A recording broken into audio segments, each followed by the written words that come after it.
Nous sommes heureux de vous retrouver ce soir pour ce deuxième temps de méditation.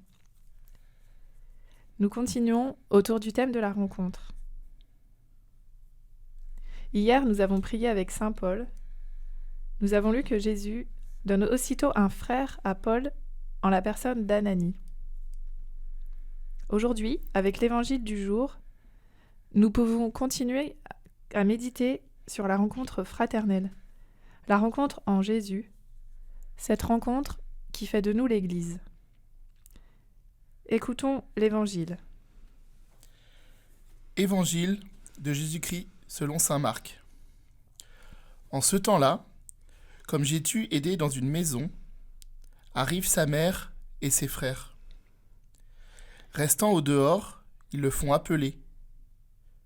Une foule était assise autour de lui, et on lui dit : « Voici que ta mère et tes frères sont là dehors.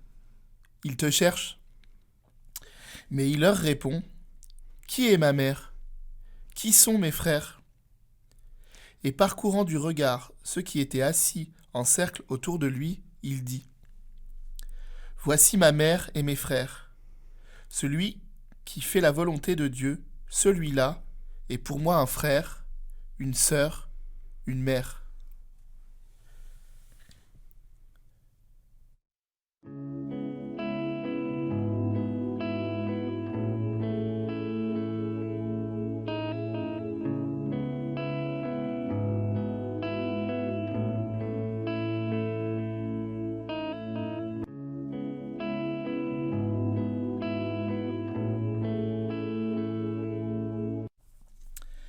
Voici que ta mère et tes frères sont là dehors, ils te cherchent.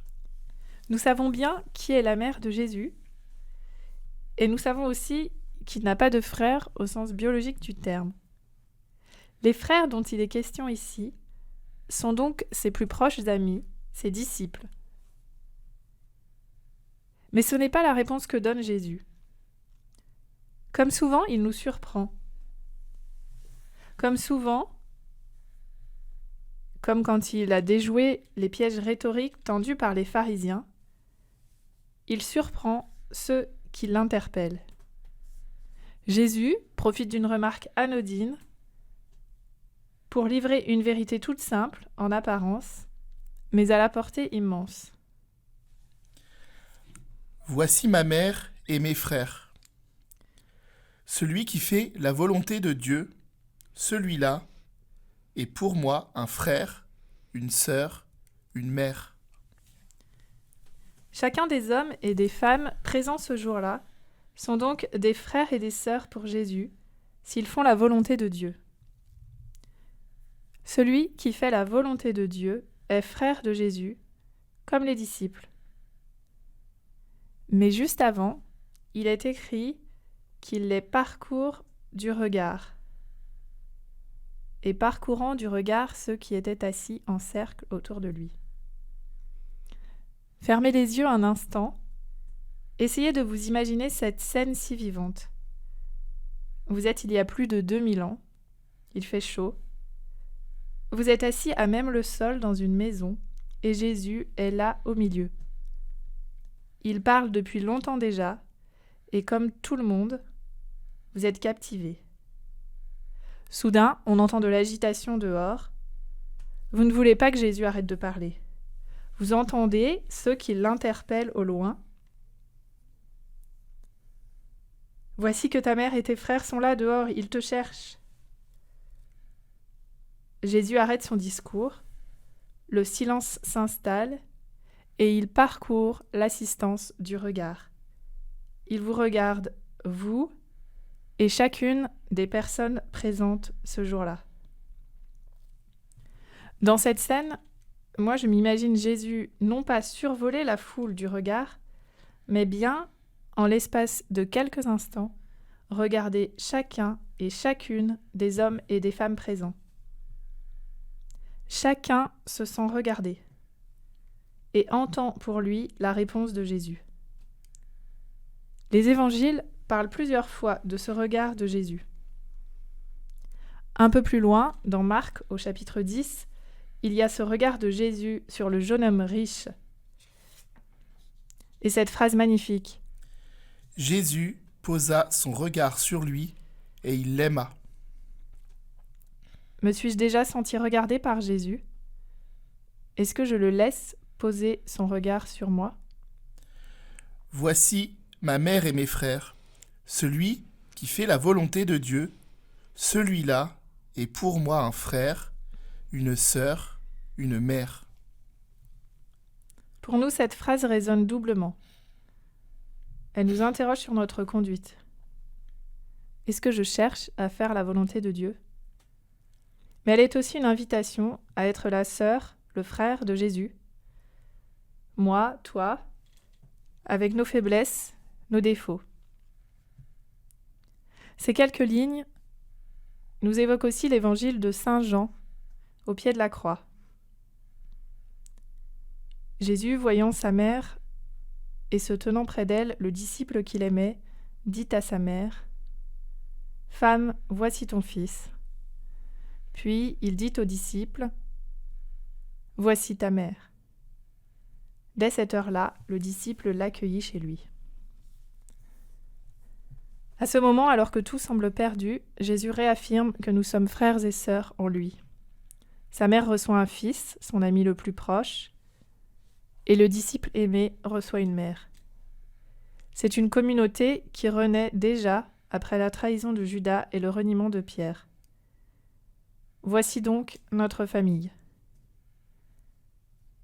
Être chrétien, c'est reconnaître qu'au pied de la croix est née une famille dont personne ne peut être exclu. Nous sommes frères et sœurs. Jésus nous le dit dans l'évangile d'aujourd'hui. Dans le Christ, nous sommes vraiment de la même famille. Vous avez sûrement lu l'édito de janvier de Monseigneur Éric de Moulin-Beaufort. Nous nous permettons de vous en relire ici un extrait, car il fait écho pour nous au texte d'aujourd'hui. Pendant longtemps, la famille, la communauté villageoise, la solidarité de quartier suffisaient à assurer les liens entre les chrétiens. Aujourd'hui, être chrétien relève d'une décision personnelle. Dans la chair de Jésus, dans tout ce qui fait son humanité tellement réelle. Dieu par le Fils se donne à nous pour nous donner les uns aux autres. Il fait de nous les membres de son corps, participant à sa vie dans l'Esprit Saint. Nous avons tous à grandir dans une charité plus exacte, plus large, moins gênée par nos préjugés, moins encombrée par nos sympathies et nos antipathies, déterminée par la foi commune, ouverte sur tous les autres. L'Eucharistie nourrit cette charité que le baptême et la confirmation ont installée en nos cœurs. Dans nos villages et nos quartiers, les fraternités seront des lieux d'approfondissement de ce lien nouveau. Autant d'étoiles dans la nuit, guidant vers la grande lumière de Dieu. Constituez-vous en fraternité au nom de Jésus.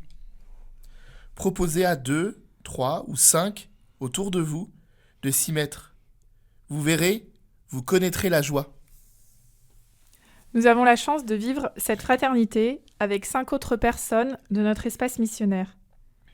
Nous nous retrouvons environ tous les 15 jours, en présentiel ou par visio selon les contraintes en vigueur. Cette fraternité de partage et de prière, mais aussi d'entraide, nous porte tout au long de l'année. Nous pouvons témoigner de la richesse de vivre en frères et sœurs sous le regard de Dieu. Dans la fraternité, nous ne nous sommes pas choisis. C'est Jésus qui nous rassemble et nous donne de partager un bout de chemin ensemble.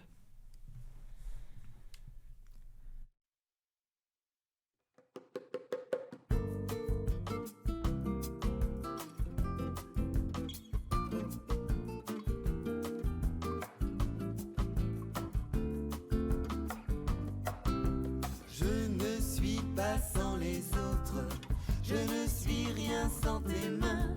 Dans cette aventure qui est la nôtre, Dieu a sa place et certain.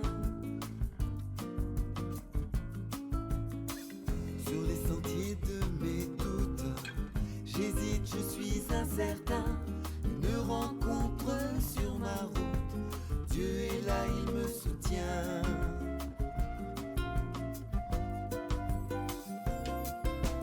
Je ne suis pas sans les autres. Je ne suis rien sans tes mains. Dans cette aventure qui est la nôtre, Dieu a sa place, c'est certain.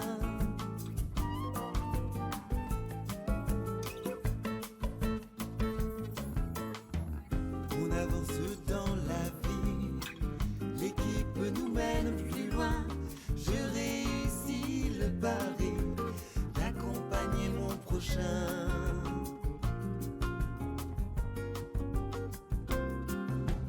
Je ne suis pas sans les autres, je ne suis rien sans tes mains.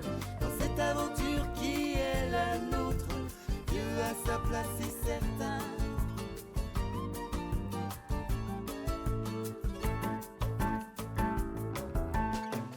Sur les marches de l'avenir, je monte vers le brouillard. Jésus invite à grandir, à créer sa propre histoire.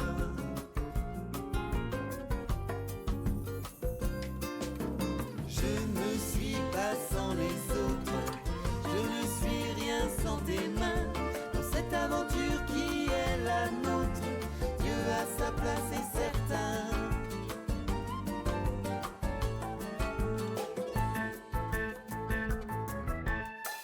À l'horizon des ennuis, comme un rocher où s'appuyer, je peux compter sur mes amis, ils sont là pour m'épauler.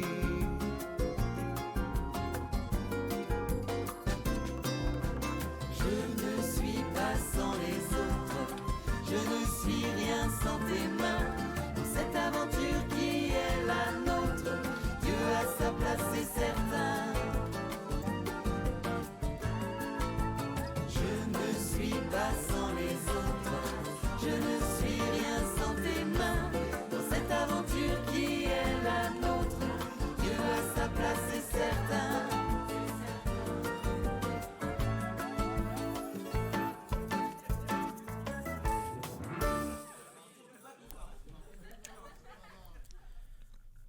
Pas sans les autres, pas sans Dieu. Nous venons d'écouter le titre de Nomade, Je ne suis pas sans les autres. Continuons notre prière. Seigneur, aide-nous à toujours regarder l'autre comme un frère. Aide-nous à le contempler à l'image de Dieu. Seigneur, aide-nous à tisser des liens de fraternité avec ceux qui nous entourent, mais aussi ceux plus éloignés qui ont besoin de nous. Aide-nous à aller à la rencontre de ceux qui sont isolés. Seigneur, nous te confions nos espaces missionnaires. Aide-nous à y créer une vie fraternelle, riche et féconde. Ensemble, nous pouvons nous tourner vers Marie, notre mère à tous.